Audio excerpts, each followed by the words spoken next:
Assalamualaikum warahmatullahi wabarakatuh.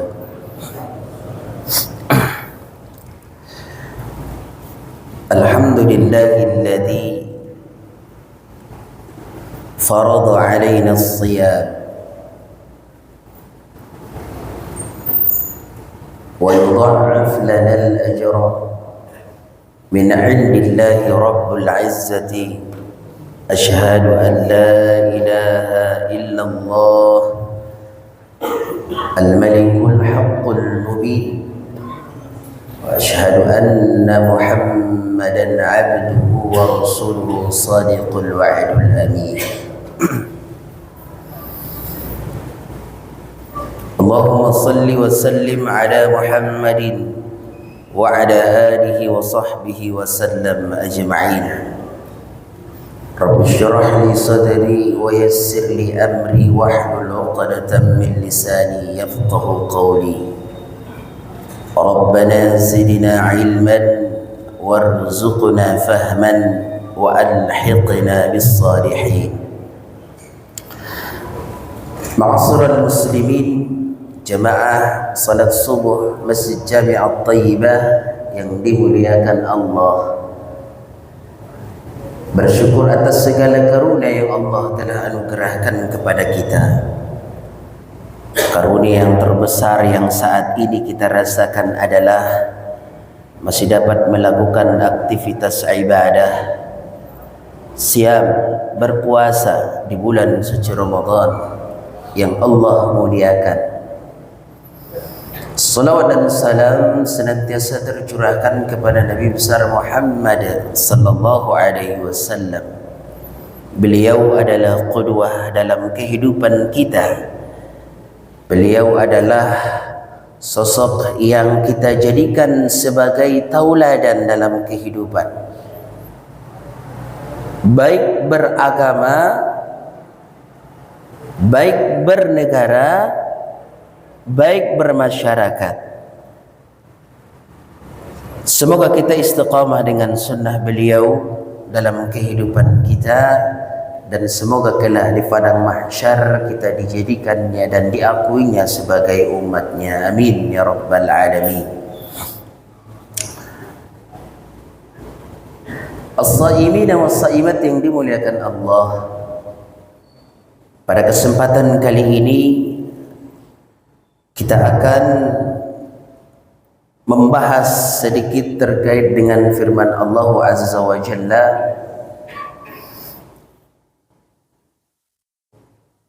yang terdapat di dalam surat Al-Baqarah, yang barangkali kita juga semuanya sudah hafal,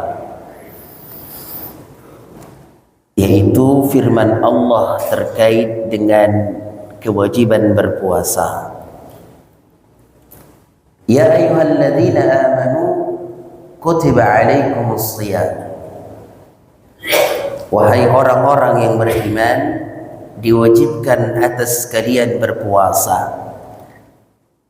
Kama kutiba alal ladzina min qablikum, sebagaimana diwajibkan atas orang-orang sebelum kalian. La'allakum tattaqun, agar kalian menjadi orang yang bertakwa. Bapak Ibu yang dimuliakan Allah,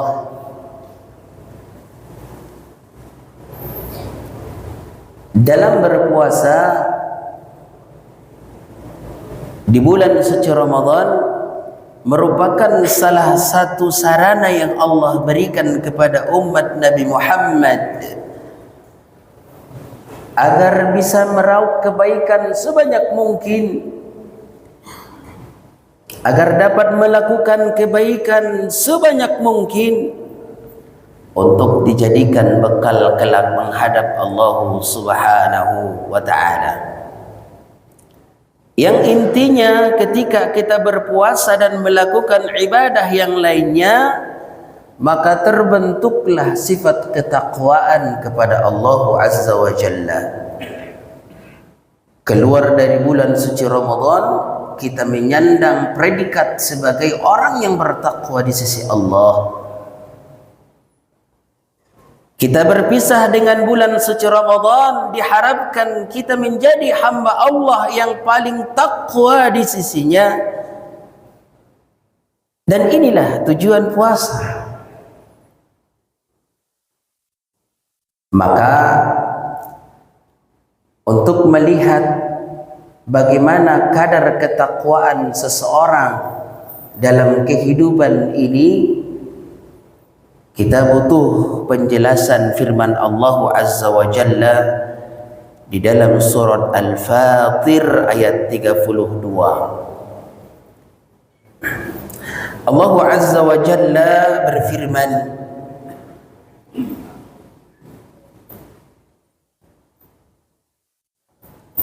"Tsumma awrathnal kitaba lilladzina istafainahu min ibadina." Kemudian kami wariskan Alkitab, yaitu Al-Quran, kepada hamba-hamba kami yang kami pilih.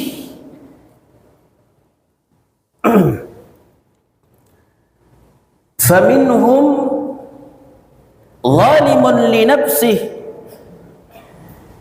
sebahagian mereka yang memegang Alkitab tidak menunaikan sesuai dengan apa yang telah ditentukan oleh Allah, tapi mereka zalimun li nafsihi. Zalim, beraniaya kepada dirinya sendiri. Itu yang pertama. Yang kedua, wa minhum muqtasid, sebahagian dari mereka pertengahan. Dalam arti pertengahan, perintah Allah dijalankan, larangan Allah dihindarkan. Namanya muqtasid. Kalau yang pertama zalimun li nafsi, Bapak, tauhidnya benar, akidahnya mengimani Allah Azza wa Jalla, tapi solatnya masih bolong-bolong. Itu namanya zalimun li nafsi. Ya. Kalau muqtasid, pertengahan, imannya kepada Allah Azza wa Jalla benar, kemudian dia melakukan fardu-fardu yang Allah telah tentukan di dalam Al-Quran dan menghindari semua larangan yang Allah berikan. Itu muqtasid namanya. Yang ketiga, Bapak Ibu yang dimuliakan Allah, wa minhum sabiqu bil khairat, dan sebahagian mereka yang diwariskan Alkitab bersegera dan berlomba dalam mencari kebaikan yang banyak dalam kehidupan. Tidak hanya akidah yang dia benahi, tidak hanya salat fardu dan kewajiban rukun Islam yang dia lakukan, tapi hal-hal yang lain yang baik-baik selalu gemar untuk melakukannya. Maka kaum muslimin yang dimuliakan Allah, dalam konteks ini, maka ketakwaan seorang ibad, hamba Allah itu, yang telah diturunkan Al-Quran kepada mereka, berbeda-beda ketakwaannya.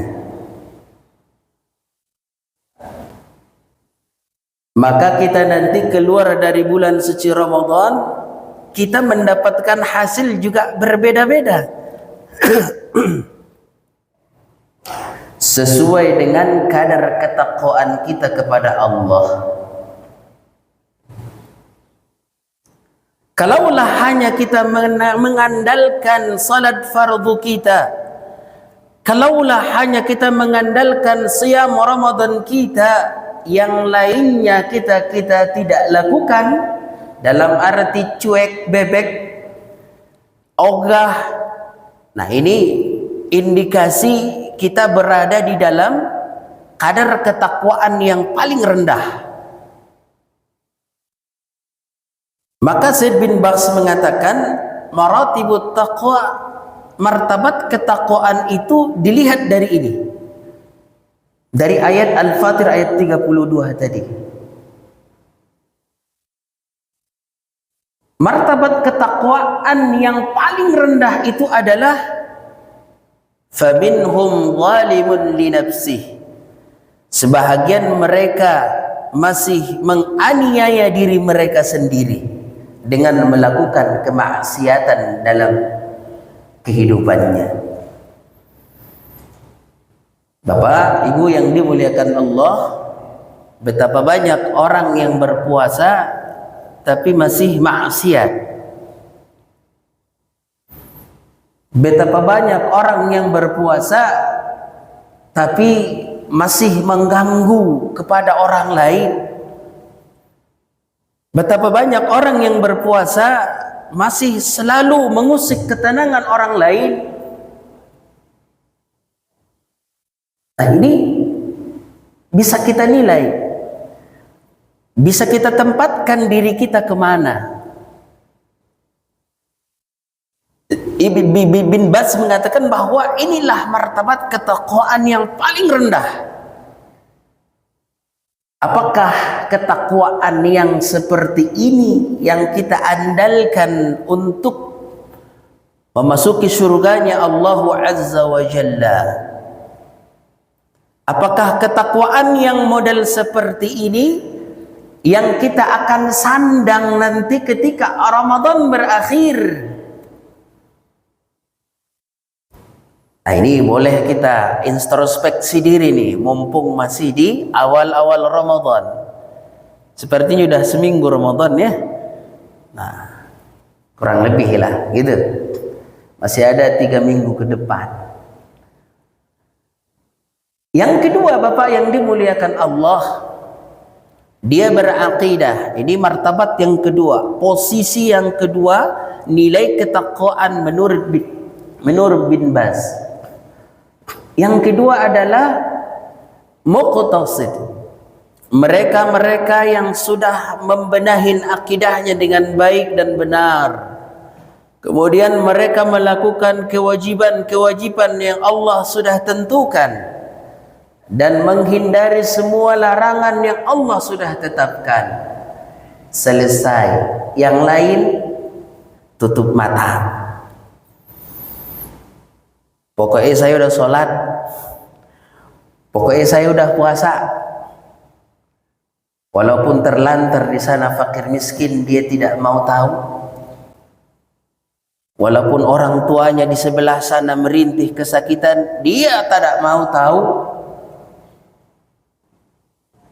Yang penting saya sudah sholat, yang penting saya sudah puasa. Ibadah-ibadah yang lain ini kurang diperhatikan. Ini martabat yang kedua.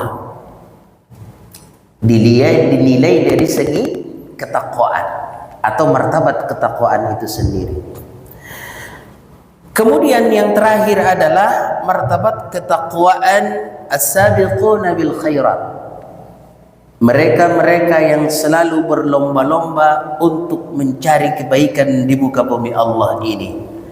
Bukan hanya salat yang dia pikirkan, bukan hanya akidahnya yang dia benahin, tapi dia bekerja dalam muka bumi Allah ini, mementingkan dan mengutamakan kegiatan-kegiatan yang bisa mencerahkan umat. Di samping dia salat, dia juga tilawah Al-Quran. Di samping dia saum, dia juga musa'adatul akharin, membagi kepada orang-orang lain. Di samping dia puasa, di samping dia salat, dia juga menginisiasi untuk menjadikan sebuah program-program yang bisa mencerdaskan anak-anak bangsa.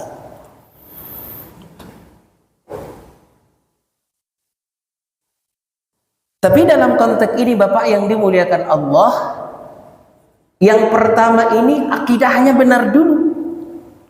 Ya. Jadi pondasi awalnya akidah. Kalaulah akidahnya sudah benar tapi masih zalim kepada diri, di dalam kitab Tafsir At-Tabari disebutkan fa innahu zalimun li nafsihi fayaghfirullahu. Orang-orang yang zalim kepada dirinya, akidahnya sudah benar tapi masih maksiat jalan terus, ini orang akan menanti ampunan dari Allah kelak. Ya, umpamanya ada seseorang akidahnya udah benar, itu salatnya juga sudah dilakukan, tapi masih ada yang bolong-bolong lah, kira-kira gitu. Model orang seperti ini, nilai ketakwaan yang paling rendah tadi, mengharap ampunan dari Allah atas kejahatan dan maksiat yang dia lakukan. Kemudian kalau orang yang kedua tadi, al-muqtasib yuhasabuhu hisaban yasira, mereka nanti akan mendapatkan hisab di depan Allah Azza wa Jalla dengan hisab yang cepat, tidak berteleh-teleh. Karena mungkin dalam konteks ini akidahnya sudah benar, kemudian dia melakukan apa yang Allah perintahkan sesuai dengan ketentuan, kemudian dia menghindar dan tidak melakukan maksiat yang Allah haramkan. Ini orang ini nanti dihisab di hari kiamat dengan cepat, karena tidak dia berhubungan dengan orang lain. Ya, dia mementingkan dirinya sendirilah, bahasa kasarnya seperti itu. Jadi hak dunianya dia lakukan dan hak untuk akhiratnya dia lakukan juga. Maka berimbanglah, muqtasid. Tapi kalau orang yang ketiga ini Bapak yang dimuliakan Allah, as-sabiquna lil khair, mereka nanti akan yadkhulul jannah bighairi hisab. Mereka akan masuk surga tanpa diduga-duga, tanpa ada hisab, tanpa ada perhitungan. Dan ketakwaan yang seperti ini akan masuk ke dalam surganya Allah Azza wa Jalla bighairi hisab, tidak dihisab oleh Allah Azza wa Jalla. Nah, ini martabat yang ketiga yang paling tinggi, yaitu as-sabiquna lil khair. Mereka yang selalu berlomba-lomba untuk membuat kebaikan untuk orang lain maupun untuk pribadi. Dan dia mencerahkan peragamaan orang, bagaimana orang harus beragama dengan baik dan benar. Dia ajarin bagaimana bersikap dalam kehidupan agar Allah Azza wa Jalla ridha dengannya. Dia kasih tahu jalan yang benar. Maka Bapak Ibu yang dimuliakan Allah, kalau kita lihat dan kita ketahui bahwasanya surga itu ada makamnya. Yang masyhur kita tahu bahwasanya surga itu ada 8. Maka mereka-mereka yang akan dibalas oleh Allah Azza wa Jalla kelak sesuai dengan martabat ketakwaannya kepada Allah Azza wa Jalla.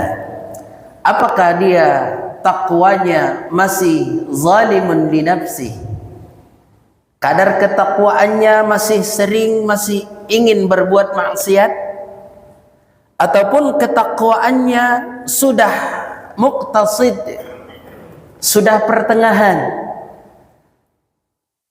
Apakah ketakwaan seseorang itu sudah sabiquna lil khair, yang selalu gemar melakukan kebaikan-kebaikan dalam kehidupannya, Maka itu perlu kita koreksi pada diri kita. Apakah kita masih masuk kepada golongan yang pertama, az-zalimun li nafsi, puasa, salat tapi maksiat, atau muqtasid, pertengahan, mementingkan ibadah untuk pribadinya saja, yang lain tidak diurusin sama dia?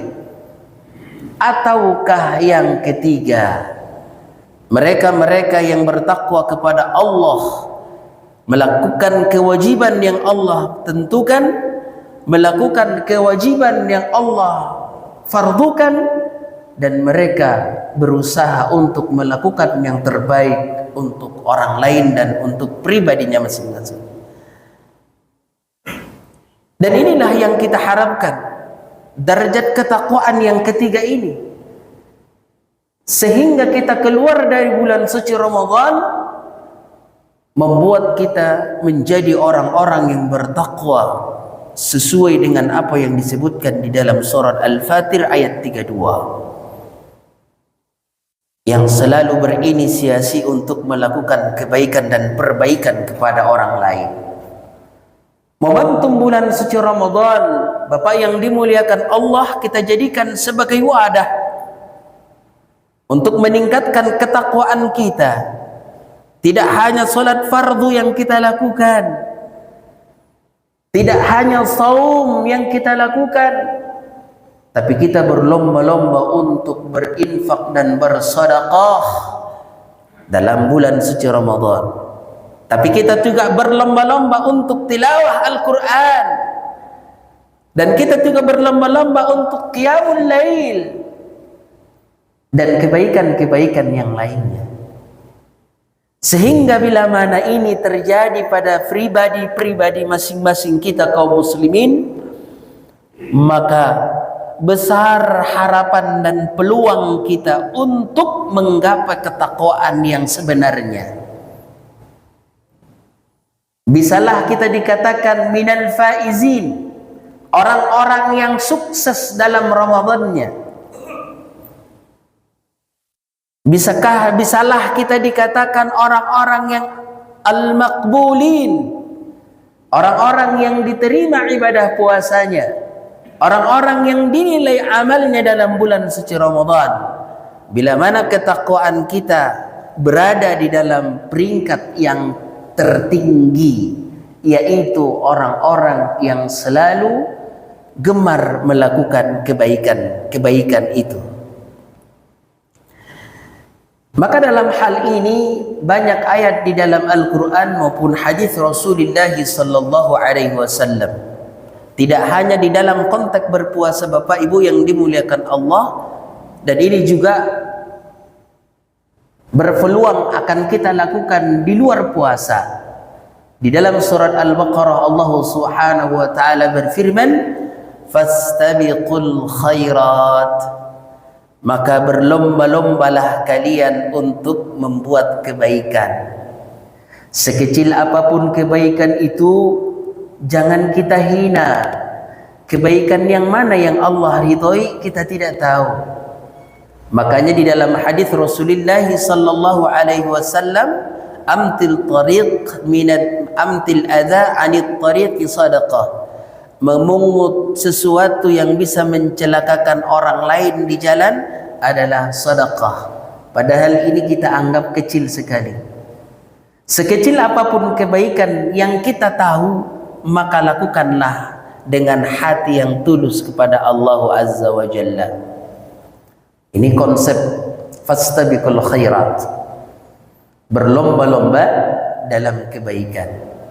Itu secara umum. Kalau di dalam surat Ali Imran itu dijelaskan, wasari'u ila maghfiratin min rabbikum, bersegeralah kalian mencari ampunan dari Allah Azza wa Jalla. Nah ini juga, kalau bisa di bulan suci Ramadan, kita akan lakukan ini. Bagaimana kita bisa menilai diri kita? Dulunya mungkin berlumur dosa. Momentum Ramadan kita ajukan semua kesalahan dan kekhilafan kita di masa-masa yang lalu dengan bersegera mencapai ampunan Allah, wabil khusus di bulan suci Ramadan. Di dalam sebuah hadis disebutkan, wabadiru bi'amalis salihat, bersegeralah kalian untuk melakukan hal-hal yang positif dalam kehidupan. Dan ini juga perintah dari Rasulullah sallallahu alaihi wasallam. Apalah yang harus kita lakukan? Kita mau apa di muka bumi ini, Bapak? Kita mau apa di muka bumi ini, Ibu? Kalaulah bukan mengabdikan diri kita kepada Allah untuk melakukan kebaikan-kebaikan itu.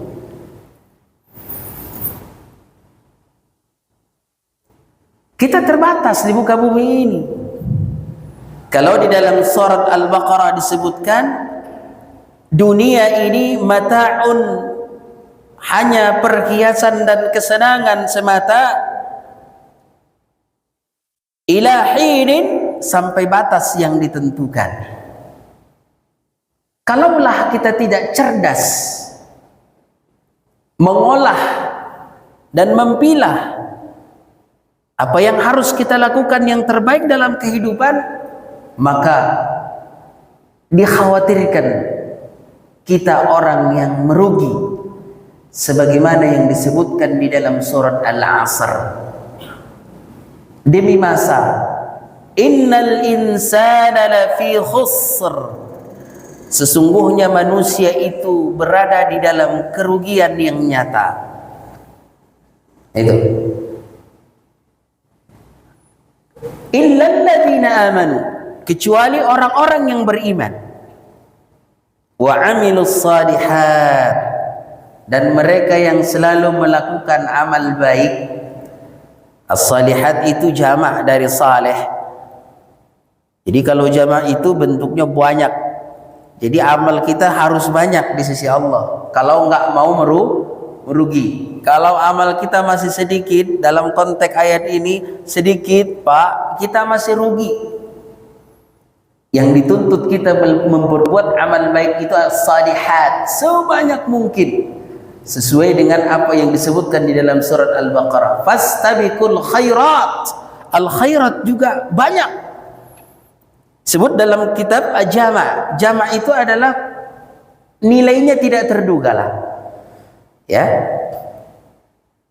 Nah, Bapak Ibu yang dimuliakan Allah, bila mana kehidupan kita ini selalu terlalaikan dengan berbuat baik, dan mungkin barangkali masih ada kita tidak terlalu open dengan kebaikan-kebaikan yang ada di sekitar kita, dan kita tidak peduli dengan apa yang mereka lakukan dan yang apa mereka perbuat, sehingga ketika mereka bersalah kita juga sama saja tidak menegur. Ketika mereka berbuat salah kita juga diamkan.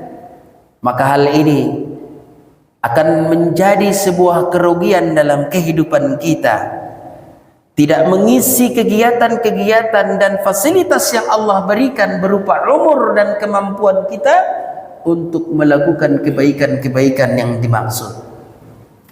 Maka dengan momentum Ramadan kali ini, sama-sama kita berusaha untuk selalu dan senantiasa mempunyai ide-ide untuk melakukan kebaikan untuk diri pribadi dan kepada orang lain. Maka Rasulullah sallallahu alaihi wasallam ketika di bulan suci Ramadan itu lebih dermawan ketimbang di bulan-bulan lain. Dalam sebuah hadis disebutkan, kana Rasul ajwadun nas, Rasul itu orang yang paling dermawan. Wa ajidu ma yakunu fi Ramadan, tapi kedermawanannya di bulan suci Ramadan meningkat. Nah, ini yang kita harapkan terjadi pada diri-diri kita. Bila mana kita menginginkan ketakwaan yang sempurna pada kehidupan kita. Kalaulah Allah Azza wa Jalla memanggil kita kelak, maka kita akan dimasukkannya ke dalam surganya Allah Azza wa Jalla. Kenapa? Karena kita sudah mendapatkan predikat orang yang bertakwa sesuai dengan tujuan dari puasa itu sendiri. Barakallahu li wa lakum ma fihi minal ayati wa dzikril hakim wa taqabbala minni minkum tilawatahu innahu huwas samiul alim. Aqulu qawli hadha astaghfirullah li wa lakum wa li sairil muslimin. Thumma assalamu alaikum warahmatullahi wabarakatuh.